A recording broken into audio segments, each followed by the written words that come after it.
Hi friends, அனைவருக்கும் Easter நல்வாழ்த்துக்கள். மீன் குழம்பு எப்படி வைக்கிறதுன்னு இந்த வீடியோக்குள்ளே போய் பார்க்கலாம் வாங்க.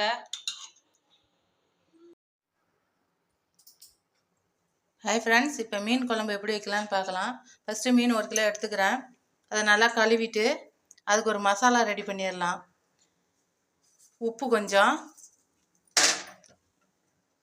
தேவையான கொஞ்சம் மிளகாத்தூள், மஞ்சத்தூள் போட்டு ஒரு அரை மணி நேரம் பெசரி வச்சிடலாம். குழம்பு ரெடி பண்ணுறதுக்கு இது நல்லா ஊறுனுச்சுன்னா குழம்பு நல்லா டேஸ்ட்டாக, மீன் நல்லா டேஸ்ட்டாக இருக்கும்.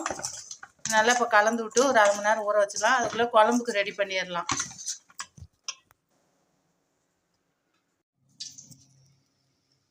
இப்போ கொஞ்சம் எண்ணெய் வச்சு எண்ணெய் ஊற்றிக்கலாம். நல்லெண்ணெய், சின்ன வெங்காயமும் பெரிய வெங்காயம் பூண்டு வணக்கிறதுக்கு ஆட்டுறதுக்கு குழம்புக்கு நல்லா வணங்கட்டும்.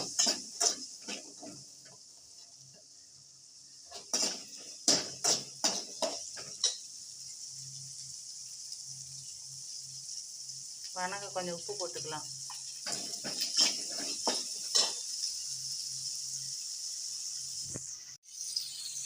வெங்காயம் நல்லா வணங்கி வச்சுக்கிட்டோம். இப்போ தக்காளியும் அதிலே போட்டுக்கலாம்.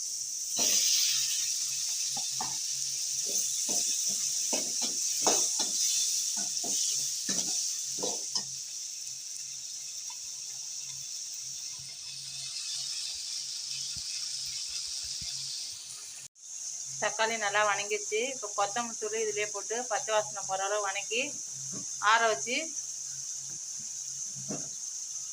ஆட்டிகிட்டு வந்தோம். மிக்சியில் அரைச்சிட்டு வந்துடலாம். அரை ஸ்பூன் கரம் மசாலா போட்டால் கொஞ்சம் நல்லாயிருக்கும். வெங்காயம் தக்காளி ஆறிடுச்சு. இப்போ மிக்சியில் போட்டு அரைச்சிட்டு வந்துடலாம். ஒரு சட்டி வச்சாச்சு. மீன் குழம்புன்னா நல்லெண்ணெய் ஊற்றலாம். இப்போ நல்லெண்ணெய் இல்லை, அதனால் இருக்கிற எண்ணெயை ஊற்றுறேன். எண்ணெய் காயிட்டும். வெந்தயம் கடுகு பொரிஞ்சிச்சு. வெங்காயமும் கருவேப்பிலையும் போட்டு நல்லா வணங்கிக்கணும். நல்லா வணக்கணும். அப்போ தான் மீன் குழம்பு நல்லா டேஸ்ட்டாக இருக்கும். எந்த அளவுக்கு வணங்குதோ அந்த அளவுக்கு, அப்போ தான் குழம்பு நல்லாயிருக்கும். வெங்காயம் நல்லா வதங்கிடுச்சு. இப்போ தக்காளி பழத்தை போட்டுக்கலாம். 2 தக்காளி பழம் அரிஞ்சு வச்சுருக்கிறேன், அதை போட்டுக்கலாம். நல்லா வணங்கட்டும், தக்காளியும் வணங்கட்டும். இந்த குழம்புக்கு எப்பயுமே பழைய புளி இருந்தால் நல்லாயிருக்கும். பழைய புளி குழம்பு தான் டேஸ்ட்டாக இருக்கும். அதனால் பொதுவாக புளிக்குழம்புனாவே, மீன் குழம்பு புளிக்குழம்புனாவே கொஞ்சம் பழைய புளி இருந்தால் எடுத்து வச்சுக்கோங்க. தூர தூக்கி போட்டுறாதீங்க. அந்த குழம்புல அந்த புளியில் குழம்பு வச்சா தான் ரொம்ப டேஸ்ட்டாக இருக்கும்.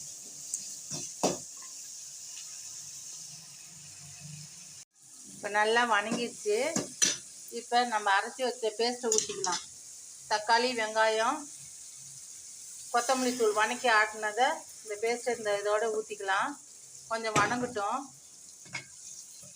ஏற்கனவே வணக்கினதான், இன்னும் கொஞ்சம் வணங்கினா நல்லாயிருக்கும். வணங்கணும். புளி தண்ணியை ஊற்றிக்கலாம். கருப்பு புளி தான் எடுத்துருக்குறேன். உங்களுக்கு எது வேணாலும், புளி அதிகமாக விரும்புகிறவங்க புளி ஊற்றிக்கங்க. இது கம்மியாகவும் சாப்பிட்றவங்க கம்மியாக ஊற்றிக்கங்க. நான் கொஞ்சம் அதிகமாகவே வைக்கிறேன். எங்களுக்கு புளிப்பு அதிகமாக பிடிக்கும், அதனால் கொஞ்சம் புளிப்பு வச்சுருக்கிறேன். நல்லா இப்போ கொதிக்கட்டும். மிளகாத்தூள் கொஞ்சம் மீன்லேயே ஊற வச்சுருக்குறோம். இதுக்கு தேவையான அளவு கொஞ்சம் மிளகாத்தூள் போட்டுக்குங்க. தேங்காய் வேணும்னா ஊற்றிக்குங்க. மீன் குழம்பு நல்லா கொதிக்கட்டும். மீன் குழம்பு நல்லா கொதிச்சிருச்சு. இப்போ பெசரி வச்ச மீனை ஒவ்வொன்றா எடுத்து அதில் போட்டுடலாம்.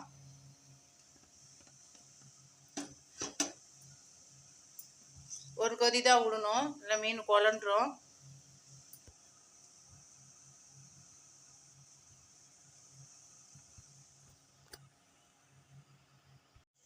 மீன் குழம்பு ரெடி ஆயிடுச்சு. இப்போ ஒரு பெரட்டி விட்டு மூடி வச்சிட்டா வெந்துடும். இந்த வீடியோ உங்களுக்கு பிடிச்சிருந்தால் லைக் பண்ணுங்கள், ஷேர் பண்ணுங்கள், கமெண்ட் பண்ணுங்கள், சப்ஸ்கிரைப் பண்ணுங்கள். தேங்க்யூ, பாய்.